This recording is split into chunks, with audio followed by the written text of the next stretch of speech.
ज़्यादातर लोगों को इस बिज़नेस में और इसको स्टार्ट करने के लिए जो प्रॉब्लम्स होती है वो बहुत ज़्यादा कन्फ्यूज़न होती है कि इस बिज़नेस को कैसे स्टार्ट करें। देखने में तो ये आसान लगता है, लेकिन लोगों के लिए मैं आपको बताना चाहूँगा और आज के ब्लॉग में हम ये सारी डिस्कस करेंगे कि इसको कैसे स्टार्ट किया जाए, क्या इसमें फ़ायदा होगा या फिर नहीं होगा, क्या आपको ये सूट करेगा, ठीक है, कितनी इसमें मेहनत होती है, कैसे मशीन को लाएँ, कैसे इसको करें। तो जल्दबाज़ी में लोग इसको स्टार्ट तो कर लेते हैं, बाद में इससे ये ऊबने लगते हैं, ठीक है। तो आज हम इसी पे बात करेंगे, क्योंकि लोगों को इस बिज़नेस के बारे में पूर्णतः जानकारी नहीं होती है। दूसरे के कहने पर वो स्टार्ट तो कर लेते हैं, लेकिन उनको पता ही नहीं रहता है। उनको लोग ये तो बता देते हैं कि मशीन लाइए और बस दोना बनाना स्टार्ट कर दीजिए, तो उनको बाद में प्रॉब्लम होती है, क्योंकि इसमें बहुत बारीक बारीक ऐसी चीज़ें हैं जिसमें आपको ये आगे दिक्कत भी देगा। अगर समझ लिया तो ये बहुत आसान भी है। तो चलिए आज का ब्लॉग स्टार्ट करते हैं और आज के वीडियो में बताऊंगा कि इसको कैसे स्टार्ट किया जाए शुरू से लेके एंड तक।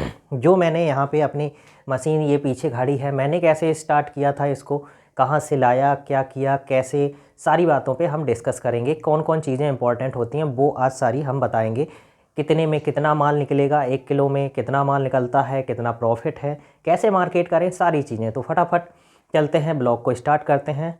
और जो चैनल पे नए हैं वो इस हमारे ब्लॉग को लाइक करें, शेयर करें, और नए चैनल पे हैं तो सब्सक्राइब कर दें हमारे चैनल को। कमेंट करें अगर आपको कुछ चीज़ें समझ में नहीं आती हैं या फिर मुझसे कुछ छूट गई हैं तो आप कमेंट करके बता सकते हैं। तो चलिए स्टार्ट करते हैं आज का ब्लॉग। तो अगर देखा जाए तो इस बिज़नेस को करने के लिए कहते हैं कि एक प्रॉपर प्लान होना चाहिए आपको, कि आप वाकई में इस बिज़नेस को करने वाले हैं और कैसे, कहाँ से स्टार्ट होगा। कोई आपको राय दे दे या फिर जो भी सजेशन दे। कुछ होते हैं, कुछ यूट्यूबर भी होते हैं कि उन्होंने ऐसा ऐसा बोल दिया, इतना प्रॉफिट है, 40 से 50 हज़ार, 60 हज़ार, लाखों रुपए आप इससे कमा सकते हैं। लेकिन वो एक कहते हैं ना कि आप इससे लाखों कमाएंगे, लेकिन वो एक तरीका अलग होगा, ठीक है।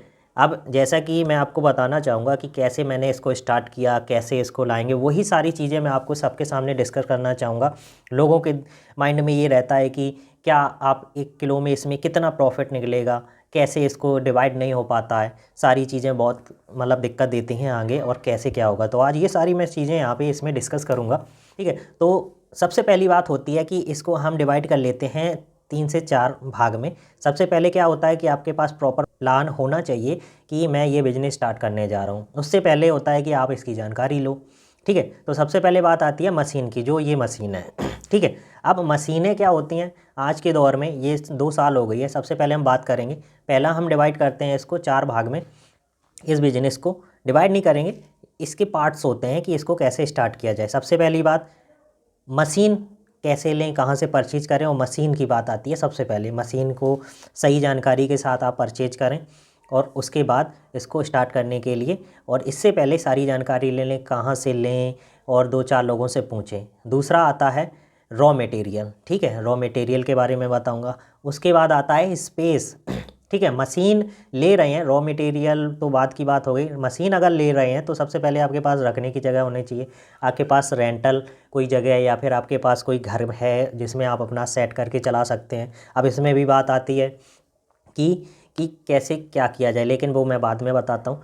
और तीसरी पॉइंट मैं करता हूँ। सबसे पहला हो गया मशीन, ठीक है, दूसरा हो गया रॉ मटेरियल, और अब तीसरा करेंगे मशीन के साथ साथ आपका स्पेस भी है उसी पॉइंट में, ठीक है। तीसरे में आता है कि कितना मतलब इसका लेबर चार्ज होगा, भाड़ा होगा, वो सारी चीज़ें होती हैं, ठीक है। इसके बाद आता है बिजली, ठीक है, बिजली का हो गया, ठीक है। इसके बाद आता है कि इसकी मार्केटिंग, ठीक है, प्रॉफिट, बेचेंगे, मार्केटिंग कैसे करें, तो वो सारी चीज़ें आज सभी मैं इसमें डिस्कस करूँगा। तो चलिए एक एक करके सारी चीज़ें बताता हूँ मैं। तो पहले पॉइंट की तरफ हम रुक करेंगे और बताएंगे कि मशीन आपको कौन सी लेनी चाहिए। तो मैंने जो यहाँ पे परचेज करी थी, तो ये मशीन है क्रैंक मशीन सेंटर मोटर, ये देखिए। और इसमें भी कई तरह की मशीनें आती हैं, अगर आप चाहें तो मार्केट में हाइड्रोलिक, क्रैंक मशीन, दोनों टाइप की आती हैं, बहुत तरह की आती हैं, ऑल इन वन भी आती हैं। उसके बारे में मैंने अभी कहते हैं ना कि जो मेरे पास है वो ही मैं आपको बताता हूँ, और इसकी जानकारी आपको मैं देता हूँ। लेकिन इससे पहले, परचेज करने से पहले आपके पास ये जगह होनी चाहिए, और कौन सी होनी चाहिए, वो सारी चीज़ें हैं। ये जो मशीन है ये है 4x6 की, जो वो आप देख पा रहे हैं, ऊपर नीचे थोड़ा हो सकता है, ठीक है। और इसकी जो चौड़ाई होती है वो भी यहाँ पे कहते हैं ना कि 4 है, तो यहाँ पे ये दो ये पूरा है, 2 बाई और ये आगे 4 है, इसकी ऊंचाई है 6, ठीक है। और इस तरफ ये है इस टाइप का, ले चला देता हूँ ये। तो आपको कहते हैं ना कि कम से कम आपको 10 बाई 10 का कमरा होना चाहिए। अब मशीन तो आप अकेला रखेंगे नहीं, आपका माल भी होगा, निकलेगा, फैलेगा, बोरियां रखोगे, ठीक है। ये सारी कहते हैं ना कचड़ा ही इतना हो जाता है, तो 10 बाई 10 का आपका कमरा होना चाहिए, जगह होनी चाहिए। इससे ज़्यादा हो तो और अच्छी बात है। ये चीज़ है एक मशीन के लिए, ठीक है। तो ये चीज़ होती है। तो ये देखिए मेरा जो रूम है वो सारा कहते हैं ना कि 10 बाई 12 का समथिंग है, और ये मशीन इसमें रखी हुई है। मशीन का मैंने आपको बता दिया। तो ये चीज़ें आप अच्छे से समझ लें कि आपको कितनी जगह लेनी चाहिए। आप बात करते हैं कि मशीन कितने रुपए में आएगी, तो मैं आपको बताता हूँ। तो ये जो मशीन है ये है सिंगल मोटर, ठीक है। मोटर तो एक ही होती है। ये सेंट्रल मोटर है, दोनों तरफ क्रैंक है, ठीक है, यानी कि अलग अलग क्रैंक है, सेंट्रल मोटर है। इसमें भी क्रैंक मशीन में मैंने आपको और भी वीडियो में बताया था कि साइड मोटर में आती है, क्रैंक जो लगा होता है वो एक ही होता है। इसमें क्या होता है, अब इसमें भी खरीदने का एक ये होता है कि आप सेंट्रल वाली खरीद रहे हैं कि डबल वाली खरीद रहे हैं, ठीक है। तो ये होता है कि अगर आपने सेंट्रल वाली खरीदी, ठीक है, तो उसमें अलग अलग ये दोनों डाई आएंगी, ठीक है। तो डाई जब आएंगी तो इसमें एक फ़ायदा होता है। क्या होता है वो मैं आपको बताता हूँ। इसमें ये फ़ायदा होता है कि आप अगर जैसे आपका एक तरफ का माल ख़त्म हो गया है, एक तरफ का आपको चलाना है, ठीक है, तो आप इस वाले एक तरफ का ये जो पट्टा लगा है ना ये रबड़ का चक्का क्रैंक में, तो इसको आप हटा दो तो ये डाई बंद हो जाएगी। आपकी बिजली का जो लोड है वो कम पड़ेगा, ठीक है। मोटर पे लोड कम पड़ेगा। 1 HP की आपकी इसमें क्रैंक मशीन में मोटर होती है, तो इसमें ये कम पड़ेगा। तो ये फ़ायदा होता है। अगर आप सिंगल क्रैंक का लेंगे और एक तरफ इसमें इस साइड में ऐसे एक तरफ होती है और डाई दोनों तरफ ऐसे ऐसे होती हैं, सिंगल एक क्रैंक लगी होती है, तो उसमें आप कहते हैं ना कि माल भी ख़त्म हो गया आपकी एक डाई का, तो वो दोनों डाई कंटिन्यू चलती रहेंगी। तो ये होता है उसमें, ठीक है। इसमें क्या है, सेंट्रल मोटर में दोनों क्रैंक है, एक का पट्टा हटा दो अगर हटाना चाहते हैं, ठीक है, तो एक आपकी डाई चलती रहेगी, एक बंद हो जाएगी, लोड जो है मोटर पे वो कम पड़ेगा। तो ये चीज़ होती है मशीन में। मैंने आपको बताया मेरी जो है वो सेंट्रल मोटर है, दोनों तरफ क्रैंक लगी है, इसलिए मैंने इसको परचेज़ किया था। अब बात आते हैं कि सिंगल डाई की खरीदते हैं कि डबल डाई की। तो मैंने तो डबल डाई की खरीदी। आपका मार्केट कैसा है, माल आप कैसा सप्लाई कर पा रहे हो, उस हिसाब से आप खरीदिए। आपका ज़्यादा माल जाता है तो डबल डाई का खरीद सकते हैं, ठीक है, और ज़्यादा आपका बिक रहा है अच्छे से, ठीक है, तो आप मशीन को बढ़ा भी सकते हैं। सिंगल पर ही बात करेंगे, डबल पे तो बात की बात है जब माल होता है। सिंगल वाले जैसी जिनकी सुविधा होती है उस हिसाब से अपना बेचता है, ठीक है। तो अगर आप मशीन लाएंगे, मार्केट में जाएंगे, तो सिंगल डाई की आप खरीदेंगे 30 से 35 हज़ार आपको क्रैंक मशीन में देना होगा, ठीक है। और अगर आप डबल डाई की खरीदते हैं तो आपको ये 60 से 70, 75 और 80 तक जाएगी क्रैंक मशीन। क्रैंक मशीन भी काफ़ी कॉस्टली हो जाती हैं। और आपको सिंगल क्रैंक में अगर डबल डाई होगी तो वो थोड़ा सस्ती पड़ जाएगी मेरे हिसाब से, जो मैंने चेक किया है, पता लगाया वो है। और इसमें एक फ़ायदा होता है डबल में, क्रैंक में, इसीलिए ये थोड़ी महंगी होती है। क्वालिटी क्या होती है, पूरी तो लोहे की बनी होती है, ठीक है, लेकिन मोटर आपकी कैसी है वो है। गोदरेज की, क्रैम्पटन की, बहुत सारी मोटरें आ रही हैं, तो मोटर आपकी कैसी है वो है। जैसे 1-2 साल हो गए इस मशीन को, इसकी मोटर में कोई फ़र्क नहीं है, कोई दिक्कत नहीं आई है। मेरा जो मेंटेनेंस है इसमें बहुत डाउन है, मैंने कुछ भी चेंज नहीं किया अभी तक, बस हीटर चेंज कराई थी। तो ये होता है कि मोटर आपको कंपनी ने कैसी दी है, ठीक है। बस मोटर होती है कंपनियां की, लोहे का तो पूरा फर्मा होता है, आप चाहे तो कहीं भी इसको सेट करा के बनवा लो और मोटर सेट करवा दो, ठीक है। जो कंपनी बनाते हैं उनकी बात है, वो इसीलिए बेचते हैं। अब ये इतना कराओगे तो फिर बहुत झंझट हो जाएगा। तो मशीन ये हो गया कि मशीन कैसे ख़रीदें, कितना रेट है। अब हाइड्रोलिक पे जाओगे तो वो पंप होता है, उसका प्रेशर होता है। क्रैंक में थोड़ा लोड कम पड़ता है और हाइड्रोलिक में लोड अच्छा होता है, उससे आप पेपर प्लेट बना सकते हो। और इसमें भी पेपर प्लेट बन जाएंगी, लेकिन जो बफर सीट होती है वो इसमें नहीं बन पाएंगी, ठीक है, वो बनेंगी आपकी हाइड्रोलिक मशीन में। तो ये फ़र्क होता है कि आप कौन सा यूज कर रहे हैं। अब बात करते हैं दूसरे पॉइंट पे कि रॉ मटेरियल। रॉ मटेरियल जो होता है कि रॉ मटेरियल के बारे में सबसे ज़्यादा कन्फ्यूज़न होता है लोगों को कि कौन सा ख़रीदें। शुरू में तो वो कहते हैं कि कागज़ है, ऐसे ही नहीं बस ले लो मशीन, कागज़ जब दोना कम निकला ज़्यादा निकला उसमें दिक्कत होती है। तो रॉ मटेरियल आता है कि रॉ मटेरियल आप कहाँ से परचेज कर रहे हैं, कौन अच्छा देगा, कौन कैसा देगा। लोगों के साथ बहुत कहते हैं ना कि फ्रॉड हुआ है, मैंने वीडियो बनाई सबूत के साथ। तो ये चीज़ होती है। तो सबसे पहली बात कि आप रॉ मटेरियल आपके आसपास के इलाके में जहाँ पे पास पड़ता है वहाँ से ख़रीदें, ठीक है। और अगर नहीं है तो जहाँ भी जाएं अपनी आँखों से देखें, चेक करें। और जीएसएम की जानकारी मैंने आपको लास्ट वीडियो में दी थी, वो वीडियो आपको मिल जाएगा, ठीक है। वो होता है वर्ग मोटाई के हिसाब से, मोटाई कहते हैं जीएसएम को, वर्ग मीटर में जो मोटाई होती है ना कागज़ की वो होती है। उसमें भी 80, 100, 120 जीएसएम के कागज़ होते हैं, उससे भी ऊपर नीचे थोड़े होते हैं।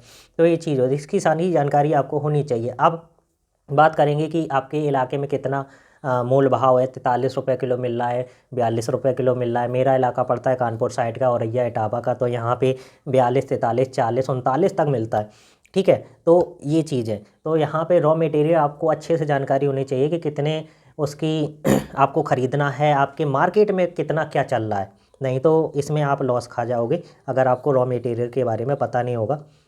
और कहते हैं ना कि आपका पेपर अच्छा होना चाहिए, उस पर ग्लू जो होता है ना, पन्नी होती है, वो अच्छे से चिपकी होनी चाहिए। आपको बात करनी चाहिए लोगों को, ठीक है, कि आप एक बार हमें मतलब पहले उसको बोल दो कि भैया हमें अच्छी से अच्छी देना, और वो दुकान वाले पहले ही बता देते हैं कि ये 100 जीएसएम का है, इसमें इतने निकलेंगे।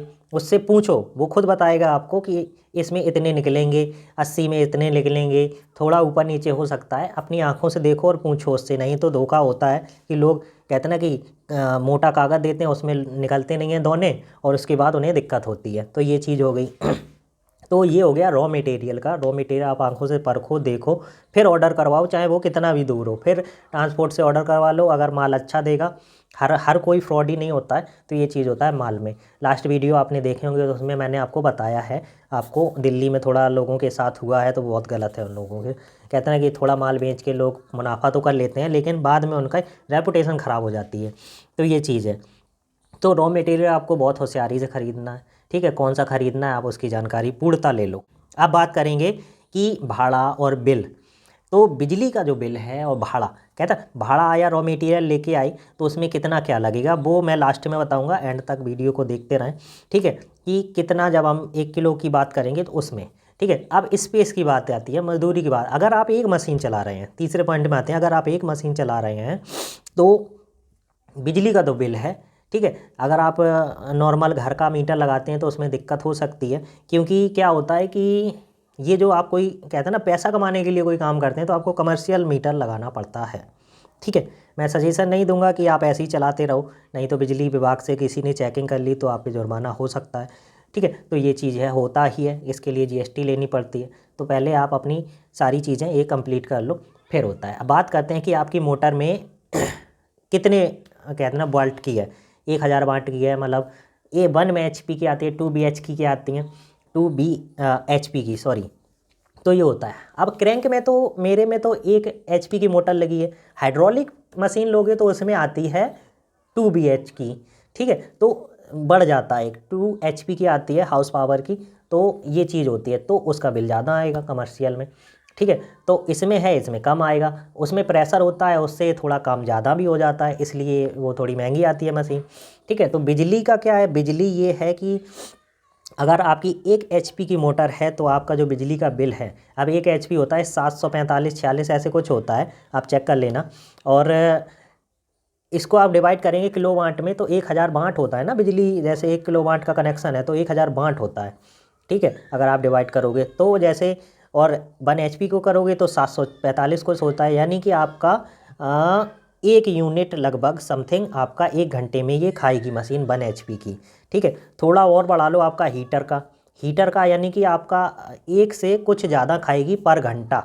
आप 6 घंटा चलाते हैं तो 6 यूनिट आपकी ये पूरे दिन में खा जाएगी। तो उस हिसाब से होता है, ये कोई वो नहीं है कि ये कितना खाएगी। आप खुद दिमाग लगाओगे, अगर आज आपका 1 HP का मोटर है तो आपका उसको किलो वाट में डिवाइड कर लो, वाट में डिवाइड कर लो, उसके बाद पर घंटा अगर आप चलाते हैं अपने आप आपको पता चल जाएगा। तो ये होता है बिजली का सिस्टम। कारीगर, मेरे हिसाब से सिंगल मशीन है तो आप कारीगर मत लगाओ, ठीक है। आप खुद ही करो, सिंगल अगर कर रहे हो तो खुद ही करो, नहीं तो आपको मतलब बचेगा नहीं उतना। आप उतनी मेहनत करो, ये आपको खुद ही इतना दे देगी, ठीक है। तो ये चीज़ हो गई आपकी बिजली की। अब बात करते हैं कि मार्केटिंग कैसे करें, सबसे ज़्यादा इंपॉर्टेंट चीज़ ये होती है। तो अब बात करेंगे हम अगले पॉइंट की तरफ कि मार्केटिंग कैसे करें, और अगर हम माल बनाते हैं तो 1 किलो में कैसे कितना क्या निकलेगा। अब चलो, अब ये है फाइनल वाला सिस्टम, ये होता है मैन, ठीक है। तो जैसे मान के चलो मैं 40 रुपये किलो लेके आया कागज़ 100 GSM का, ठीक है। तो 100 GSM 40 रुपये का 1 kg, तो 1 kg की हम बात करेंगे तो 100 GSM में 40 का 1 किलो आया। अब 1 किलो अगर भाड़ा लगा देंगे उसमें हम 2 रुपये, ठीक है, तो कितना हो गया 42 रुपये हो गया। 1 रुपये आपका इलेक्ट्रिसिटी बिल जोड़ लो 1 किलो के हिसाब से, तो कितना हो गया 43। 1 रुपये आप कारीगर का जोड़ दो तो आपका कितना हो गया 44, ठीक है, और एक और एक्स्ट्रा जोड़ दो 45 हो गया। 45 रुपये आपका ये सारा मान के चलो माल बन के तैयार हो गया, ठीक है। तो 45 में आपका ये माल बन के तैयार हुआ 1 किलो। अब 100 GSM में अगर मैं अपनी बात करता हूँ, 100 GSM में 45 रुपयों के हिसाब से सारा कुछ जुड़ के अगर आया तो उसमें दोने कितने बने, 6.25 इंची का। अब एक और कन्फ्यूज़न होता है लोगों को कि 6.25 इंची, 7 इंची, 8 इंची, इसका जो कहते हैं ना कि पीसेस हैं सबके डिफरेंट डिफरेंट है।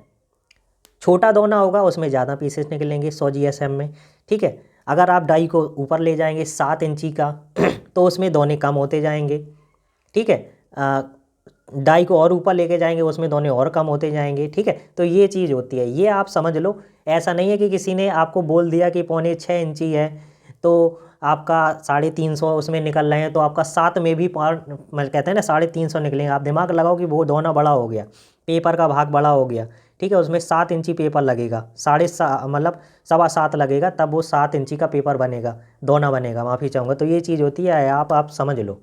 ये शायद आपको कोई बताए या ना बताए, ठीक है, मैं आप इसमें डिस्कस कर रहे हैं तो ये चीज़ है। बहुत लोगों के कमेंट भी आते हैं कि इसमें इतने ही निकले, तो ये चीज़ बताना चाहूँगा कि अगर बड़ी चीज़ बनाओगे तो उसमें कहते हैं तो दोने तो कम होंगे, छोटी चीज़ बनाओगे उतनी में कटा हुआ रोल होगा तो उसमें दोने ज़्यादा निकलेंगे, और छोटा बनाओगे उसमें दोने और ज़्यादा निकलेंगे। तो ये चीज़ होती है, तो ये चीज़ आप समझ गए होंगे। तो अगर हमने 45 रुपये किलो के हिसाब से अगर हम दोने निकालेंगे तो 1 किलो में 6.25 इंची का मेरी मशीन देती है। वही समथिंग 1 किलो में बताया था मेरे, जो वहाँ से मैं माल लेके आया था 350 दोने, 350 दोने निकले, ठीक है, 350 दोने निकल आए। चलो अब इसका हम मार्केट कर लेते हैं। 1 किलो में 350 दोने निकल आए। अब कैसे करेंगे, अब मेरे इलाके में क्या चल रहा है कि 20 रुपया सैकड़ा चल रहा है, ठीक है, 20 रुपये, 21 रुपये, 22 रुपये तक जाता है। मैंने 22 रुपये तक यहाँ बेचा है सैकड़ा में। जैसा जो कारीगर वैसे ही, ज़्यादा मतलब किसी को थोक में देता हूँ तो 20 रुपये में दे देता हूँ। जैसे मेरे ठेली वालों को मैंने यहाँ पे अपने सेट करके रखा है, ठीक है, उनको देता हूँ तो 21 रुपये दे देता हूँ सैकड़ा में, ठीक है। तो ये चीज़ है। अब 20 रुपये जोड़ के चलता हूँ तो 20 रुपये में 100 दोने, ठीक है, तो 20 रुपये के 100 हो गए।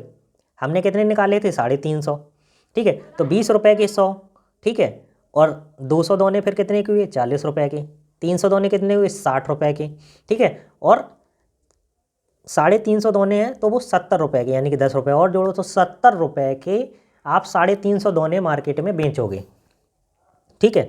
तो अब आप जब माल भरोगे तो माल में आपको पन्नी भी लगानी पड़ेगी, बोरी भी लगानी पड़ेगी।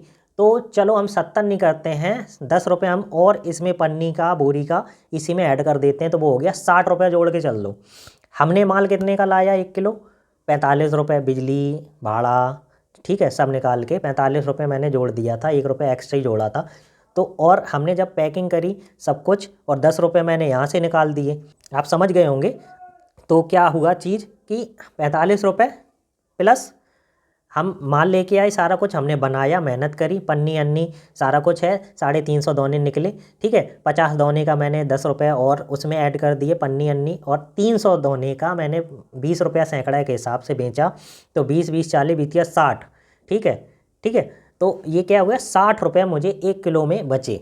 अब 45 रुपये निकाल दो, ठीक है, 45 रुपये काट दो तो कितना बचा, 5 इधर और ये 15 रुपये, 15 रुपये बचे, ठीक है। 10 मैंने जब पन्नी और उसके निकाल दिए, फिलहाल इतना 10 रुपये तो नहीं लगेगा, ठीक है। अगर आप थोड़ा सा और करेंगे, पन्नी को आप पैकिंग ज़्यादा बना के देंगे तो आपकी पन्नी कम होगी। तो ये चीज़ होती है। वीडियो बड़ा हो रहा है तो थोड़ा सा आप कहते हैं ना कि सारी जानकारी इस वीडियो में है तो सब कुछ समझाना है, इसलिए तो मार्केटिंग यहाँ पे लोगों को कन्फ्यूज़न होता है 1 किलो का हम ऐसे निकालेंगे। तो ये सीधी सीधी बात है, कोई बोर्ड में लिखने की ज़रूरत नहीं है, नहीं पे किसी को समझाने की, तो आप ऐसे समझिए, ठीक है। तो सीधे सीधे 15 रुपये आपके कहते ना कि 1 किलो पे बचे। जब आप 1 किलो माल बेचेंगे, 45 रुपये लेके आई, 60 रुपये का आपने सब कुछ हटा के बेच दिया मार्केट में, आपके पास 15 रुपये आपकी जेब में आई, तो समझ लो आप, तो 1 कुंटल पे आपके 1500 रुपये बचेंगे। अगर आप और कर लेंगे तो आपका ये 20 भी हो सकते हैं। तो ये चीज़ है, ज़्यादा माल लेके आएंगे, भाड़ा आपका कहते ना कि 10 कुंटल लेके आए तब भी आपका 500 रुपये लगा, अगर आप 5 कुंटल लेके आए तब भी भाड़ा आपका 500 लगेगा। दिमाग है, अगर आप बस पे लेके आए तब भी उस पर भाड़ा देना पड़ेगा। तो ये चीज़, ज़्यादा माल लेके आएंगे तो आपका ये 20% ऐसे जाएगा, आपका मुनाफा होगा। छोटी छोटी चीज़ें आप सही से करेंगे। अब रही मार्केटिंग की, तो मार्केटिंग का सबसे अच्छा है, एक मशीन है, 2 मशीनें हैं और ज़्यादा हैं, उसके लिए भी बता देता हूँ। अगर आपके पास एक ही मशीन, जैसे मैं हूँ, तो मैं क्या करता हूँ, मैंने ठेली वालों को 10-12 ठेली वालों को पकड़ के रखा है, उनके 5-6 दिन में एक बोरी उनकी जाती है, ठीक है। तो डिवाइड बाई है, ठीक है, सबको मतलब महीने पे हम मतलब बांधे हुए हैं, ठीक है। और कुछ समोसे वाले हो गए, रेस्टोरेंट हो गए, ठीक है। मैं थोक पे नहीं देता हूँ जाके बड़े रिटेलर पे, क्योंकि वो मुझसे भी मुनाफे में लेगा, फिर अपना मुनाफा काट के उनको देगा। तो मैं क्या है, इन पे मैंने, छोटा काम है मेरा, तो मैंने इन सभी को खुद ही सेट कर लिया अपने आसपास के, मैं उनको देता हूँ। तो जो वहाँ से भी लेके आएंगे, मुझे बीच का जो है वो मुझे खुद डायरेक्ट मिल रहा है। तो आपका यहाँ से ये मार्केटिंग बढ़ेगा। बड़ी शॉप है तो आप ऐसा करिए, खुद ही दुकान लगा लो, या फिर तब तो आपको थोक में देना ही पड़ेगा, या फिर आपकी ज़्यादा खपत है तो वो करिए। वो शहर के हिसाब से होता है कि आपकी मार्केटिंग कैसी है, आपकी मार्केट में कैसा माल, कैसा आपका एनवायरनमेंट है, कैसे क्या बिक रहा है। तो ये सारी चीज़ें हैं जो इस वीडियो में मैंने आपको बताई हैं, ठीक है। तो आप समझ गए होंगे कि 1 किलो में आपका कितना माल निकलेगा, कितना बचेगा। मुनाफा वही 15 से 20% है, ज़्यादा तो नहीं मैं बता पाऊँगा, क्योंकि मैंने तो नहीं कमाया इससे ज़्यादा। 1500 और 18 2000 तक मैंने मतलब माफ़ी चाहूँगा, 20% तक मैंने आपको ऐसे बताया। तो ये चीज़ होती है, ठीक है। तो 45 रुपये का आपने 60 रुपये का माल बेच के 15 रुपये जेब में डाल लिए, ठीक है। 10-15 जिस हिसाब से आप अपना बढ़ा घटा सकते हैं, जितना आप मेहनत कर लेंगे। इसमें मेहनत खुद की है, काम करना पड़ेगा, सारी जानकारी रखो, आपके साथ कोई स्कैम ना कर पाए, वो सारी चीज़ें होती हैं। बहुत ज़्यादा मैंने भी बोल लिया इसमें, कुछ गलती हो गई हो तो मुझे माफ़ कर देना। और वीडियो पसंद आए तो वीडियो को लाइक करें, सपोर्ट करें और सब्सक्राइब करें हमारे चैनल को। किसी के साथ स्कैम ना हो, खुद ही समझ जाएं। दुकान पे जाएं, खुद देखें, आँखों से परखें, तभी आप समझें और तभी आप इस बिज़नेस को स्टार्ट करें। किसी के कहने पर कि यार ये कर लो, वो कर लो, सारा कुछ कैलकुलेशन, एक एक कैलकुलेशन करके आपको सब कुछ करना है। मशीन ख़रीदनी है, आप खुद जाइए, चेक करिए, मशीन चेक करिए, माल चेक करिए, सब कुछ चेक करिए, ठीक है। स्पेस देखिए आपके घर में है, कम है, बाहर है, रेंटल लेंगे। अगर आप बिज़नेस कर रहे हैं तो रेंट पे ही करना पड़ेगा, अगर आपका खुद का है तो आपका वो रेंट भी बचेगा। तो यहाँ से चीज़ें बचती हैं, ठीक है। मेरी खुद की है तो इसलिए वहाँ से बच जाती हैं, रेंट ले पे करता तो मेरा रेंट में ही चला जाता। तो ये सारी चीज़ें हैं, तो इस बिज़नेस को कहते हैं ना कि करने के लिए प्रेरित करती हैं आप सभी के लिए। तो चलिए अब मैं थोड़ा सा खड़ा हो जाता हूँ और आपको बताता हूँ कि ये मशीन आप ज़रूर, कहते हैं ना कि आप ख़रीदो, बिजनेस करो। फ़िलहाल तो मैं मतलब कहीं जाता नहीं हूँ, अपना घर से ही करता हूँ, कोई बड़ा यूट्यूबर भी नहीं हूँ। जितना हो सकता है खुद की जो एक्सपीरियंस मैं आपके सामने शेयर करता हूँ, तो आप भी करिए, दूसरों को बताइए, लोगों के साथ फ्रॉड ना हो। इन कुछ दिनों में मेरे साथ कई लोगों के फ़ोन कॉल्स और कमेंट्स आते हैं कि मेरे साथ ये हो गया, तो खुद सजग बनिए। सारी जानकारी मैंने आपको दे दी, कुछ छूट गई हो तो कमेंट करके ज़रूर बताएं। लाइक शेयर सब्सक्राइब करना ना भूलें मेरे चैनल को। फिर मिलते हैं। और कॉल के लिए तो आप बहुत कॉल करते ही हैं, सारी जानकारी लेते ही हैं, ठीक है। तो कुछ चीज़ें छूट गई हो तो फिर मिलते हैं अगले नेक्स्ट वीडियो में। हम करेंगे कंप्लीट एक नई जानकारी के साथ, कुछ बताऊंगा डाई के बारे में अगले वीडियो में, ठीक है, कि कैसे क्या है सेट करें। तो चलिए, तब तक के लिए सभी का सम्मान, सभी का आदर करिए और स्कैम से बचिए, अच्छा बिजनेस करिए और देश को आगे बढ़ाते हैं। फिर मिलते हैं। वंदे मातरम, जय हिंद, जय भारत।